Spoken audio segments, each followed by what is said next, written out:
ናይስጥልን ውድ ኢትዮ ከረንት የዩቲዩብ ገጽ ተከታዮችና አድማጮች እንደምን አላችሁ? ለዕለቱ የተመራረጡን አርዕስተ ዜና ወደ እናንተ ይዘን ቀርበናል። ቤተሰብ ለመሆን ላይክ፣ ሼር፣ ሰብስክራይብ ማድረግዎን እንዳይረሱ። በፌዴራል መንግስት እጅግ አዝነናል ሲሉ ስምረት ፓርቲ ገለጸ። አቶ ጌታቸው ረዳ የሚመራው በቀድሞ የህወሓት አመራሮች የተመሰረተው ዲሞክራሲ ስምረት ፓርቲ ባወጣው መግለጫ በፌዴራል መንግስት እጅግ ማዘኑን አስታውቋል። ፓርቲው በመግለጫው የፕሪቶሪያው ስምምነት ሁሉም አይነት ውዝግቦች፣ ልዩነቶች በህገ መንግስቱ መሰረት እንዲፈቱ እድል የሰጠ መሆኑን አውስተው ይህ እንጂ በዚህ ያልተደሰቱ የውስጥና የውጭ አካላት የሚያደርጉትን እያደረጉ ባለው ጥረት ስምምነቱ የተጠበቀ ውጤት እንዳያመጣ አድርጎታል ብለዋል። ተጨምሮ ተፈናቃዮች እንዳይመለሱ አካባቢው ወረው የያዙት በፕሪቶሪያ ውል መሰረት ያለ አንዳች ቅድመ ሁኔታ እንዲወጡ ስምምነት የተደረሰባቸው ኃይሎች የተጀመረ የሰላም ሂደት አፈጻጸም የሚያደናቅፍ መግለጫ እያወጡ ነው ያለው ስምረት ፓርቲ ይስተካከል የሚል ዝምታ መምረጡን አስታውሷል። ነገር ግን የስምምነቱ ባልተቤት የሆነው የፌዴራል መንግስት ይህን ለማረም ምንም ጥረት ሲያደርግ አለማየቱ የጠቀሰው ስምረት ፓርቲ የፌዴራል መንግስት ለማረም ያደረገው ጥረት ባለማየታችን እጅግ አዝነናል ብለዋል። እንደ ምሳሌ ህዳር 10 ቀን 2018 የተከሰተውን አንስተዋል። በዕለቱ የነበረው ሁኔታው ስምረት ፓርቲ የገለጸው ቀድሞም ቢሆን ህዝባችን እንዲፈናቀልና ከፊት ሆነው ሲያነሳሱ የነበሩ አንዳንድ ምሁራንና የሃይማኖት መሪዎች ከዚህ ሳይጸጸቱ ዛሬም ይህን ስምምነት የሚያደናቅፍ የተጀመረው ሰላምን እና የትግል ሂደት የሚያውክና የትግራይ ህገ መንግስት ግዛት የሚጻረር ኃላፊ የጎደለው አሳፋሪ ተግባር ሲፈጽሙ ውለዋል በማለት ነው። የደንዳ የአቃቢ ህግ ሶስተኛ ተጨማሪ ክሶች ያቀረበባቸው አቃቢ ህግ ታየ ደንዳ ባደረጉ ቃለ ምልልስ ላይ ተመስርቶ 3 ተጨማሪ ክሶች ቀርቦባቸዋል። አቃቢ ህጉ የቀድሞ የሰላም ሚኒስተር ደታና የጨፌ ኦሮሚያ አባል ከነበሩት አቶ ታየ ደንዳ ላይ 3 አዳዲስ ክሶች ማቅረቡን ጠበቃቸው አበራ ንጉሴ አስታውቀዋል። ክሶች የቀረበባቸው ህዳር 15 በዋለው ችሎት ነው። የዛሬው ችሎታቸው ተሰጥቶ የነበረው አቶ ታየ ቀደም ሲል ካቀረቡባቸው 3 ክሶች መካከል ጥፋተኛ የተባሉት ህገወጥ መንገድ የጦር መሳሪያ ይዘው በመገኘታቸው የሚል 3 ክሶች የቅጣት አስተያየት እንዲቀርብ ነው። የከሳሹ ጠበቃ አቃቢ ህግ በዛሬው ችሎት የቅጣት አስተያየቶች ከማቅረብ ይልቅ በ3 ተጨማሪ ክሶች ማቅረቡን ገልጸው የጠበቃ ወገን ስለ ጉዳዩ አሰራር ለውጥ አስቀድሞ እንዳልተነገረው ተነግሯል። ጠበቃው ገለጻ ተሆነ አቶ ታየ ላይ 3 ተጨማሪ ክሶች የቀረቡባቸው በቅርቡ ሆርን ኮንቬንሽን ከተባለ ሚዲያ ላይ ባደረጉ ቃለ ምልልስ ባነሷቸው አስተያየት ነው።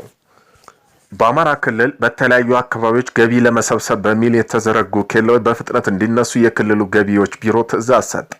ይህ ተላልፎ የተገኘ ማንኛውም የመንግስት አካል ላይ ጸጥታ እርምጃ እንደሚወስዱ እርምጃ ቢሆን ቢሮ ኃላፊ የሚያወስድ መሆኑን አስታውቋል። ቢሮ ይህን ያስታወቀው በክልሉ የዞንና የከተማ አስተዳደር ስር ላሉ የገቢ መመሪያዎች ከትናንት በስቲያ ረቡዕ ዕለት በጻፈው ደብዳቤ ነው። መስሪያ ቤቱ ትዕዛዙ ለመመሪያዎች ያስተላለፈው የአማራ ክልል የኢኮኖሚ እንቅስቃሴ ገጥተዋል የተባለ ኬላዎች እንዲነሱ በክልሉ ሰላምና ጸጥታ ቢሮ ደብዳቤ ከተጻፈለት ከአንድ ሳምንት ገደማ በኋላ ነው። በአማራ ክልል የተለያዩ አካባቢ የተቋቋመው ኬላዎች የግብርናና ኢንዱስትሪ ምርት እንቅስቃሴ ሲያስተጓጉሉና ሲያዘገዩ እንደነበር በደብዳቤ የተጠቀሰው የክልሉ ገቢዎች ቢሮ ያልተገባ ክፍያ በማስከፈል የምርት ዋጋ እንዲጨምር ማድረጋቸውን አትተዋል። በዚህ ድርጊታቸው የኑሮ ውድነት በማባባስ በሸማቾች ላይ ጫና ማሳደራቸው ደብዳቤው አካተዋል።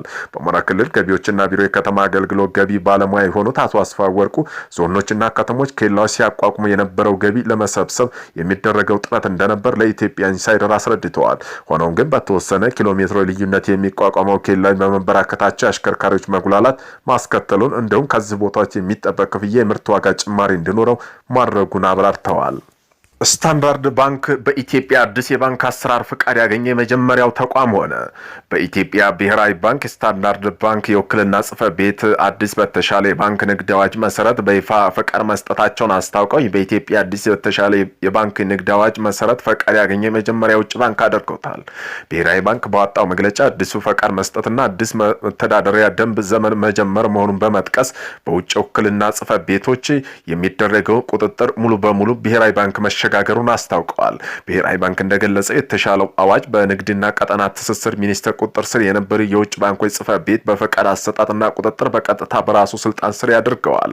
የኢትዮጵያ ብሔራዊ ባንክ ከዚህ ቀደም በንግድና ቀጠና ትስስር ሚኒስቴር ስር በነበሩ ፈቃዶች ሲሰሩ የነበሩ የውጭ ባንክ የምክር አገልግሎት ጽሕፈት ቤቶች ላይ ዳግም ፈቃድ መስጠት ጀምረዋል።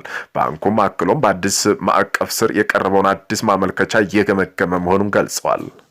በኢትዮጵያ ሲሰጥ የነበረው ፓስፖርት በ30 ቀን ተቋረጠ።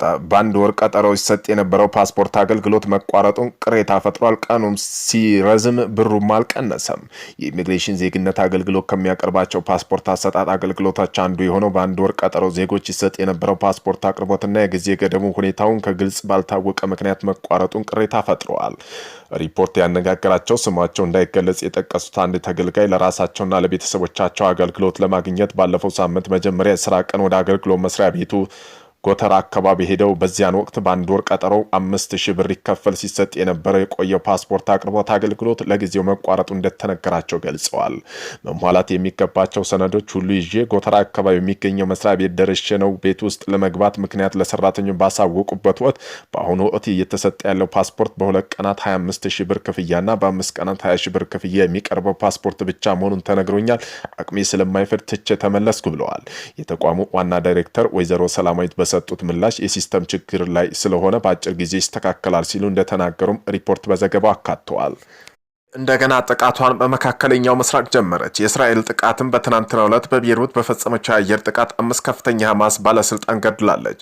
ከነዚህም ውስጥ የሂዝቦላው የጄኔራል ኢታማዦር ሹምና ከፍተኛ አዛዦች ውስጥ አንዱ የነበሩት ሃይተም አሊ ታቢ ይገኙበታል ተብሎ ይታወቃል። ተይዞ እስራኤል ጦር በሶሪያ በፈጸመው ጥቃት 13 ሰዎች ተገድለዋል። እስራኤል በደማስቆ ገጠራማ አካባቢ በሶሪያ ግዛት ላይ በተጀመረችው የጥቃት ዘመቻ ሕፃናት ጨምሮ ቢያንስ 13 ሰዎች ሲገደሉ 25 ቆስለዋል ሲል የመንግስት መገናኛ ብዙሃን በዘገባው አስታውቋል።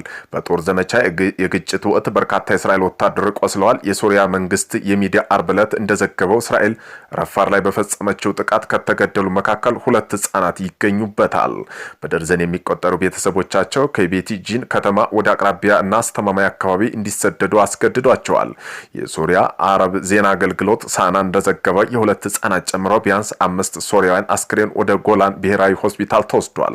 እስራኤል ሰው አልባ አውሮፕላኖችም ወይም ድሮኖች አካባቢ መብረር መቀጠላቸው ዘገባው አክሎ ገልጿል። የሶሪያ ሲቪል መከላከያ ቡድን አባላት የቆሰሉ ለመታደግ ወደ ቤቲጂንግ መግቢያ አልቻለም የተባለ ሲሆን እስራኤል ጦር በማንኛውም እንቅስቃሴ ላይ ማነጣጠሩን ቀጥሏል ብለዋል። የደረፒ አቆጣጠር በታህሳስ 2024 ፕሬዝዳንት በሽር አልአሳድ ከስልጣን ከተወገዱ በኋላ እስራኤል ደቡባዊ ሶሪያ ላይ ወረራዋን ቀጥላለች። የእስራኤል ወታደራዊ ወረራ የበለጠ ድፍረት የተሞላበት በድጋሚና ብጥብጥ የሚያስከትል ሆኖ ተገኝቷል።